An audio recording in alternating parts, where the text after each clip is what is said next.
Good morning, I'm Nilam from SJKC Tokoh, KAMPAR. This storybook I read is entitled An Irritable King. This book was written by Sophia Wong. The publisher of this book is Penelope Zafan. This book tells us about there was a king who was clever and capable, but he had a bad temper. He liked to scold his followers whenever he was in a bad mood. All of his friends were afraid of him. Slowly, he became lonely and bored, and his temper became worse and worse. One day, the king discovered his face was full of wrinkles. He looked fierce and ugly. He gathered all the beauticians and wanted them to beautify his face. He was very disappointed because nobody could get rid of the wrinkles on his face. After a month, his only friends came to visit him.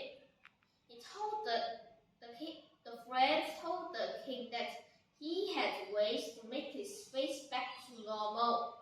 The friends took the king's photo and requested the king to make a mask and to grant him enough time to make a mask.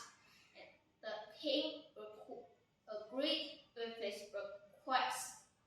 After half a month, the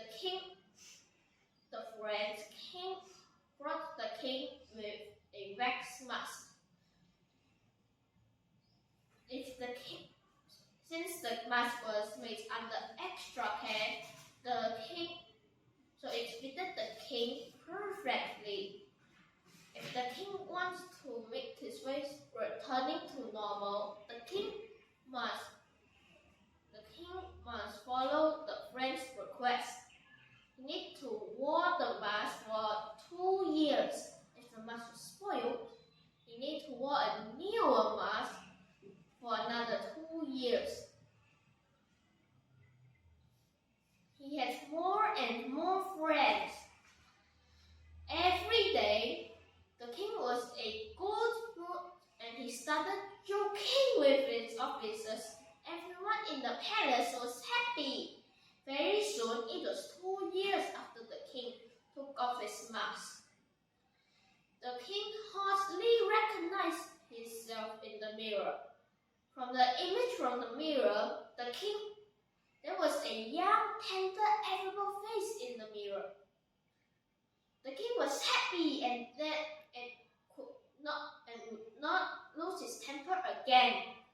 The special features of this book is colorful graphics. The graphics can attract primary school learners and wanted them to read this book. Simple grammars are put in this book.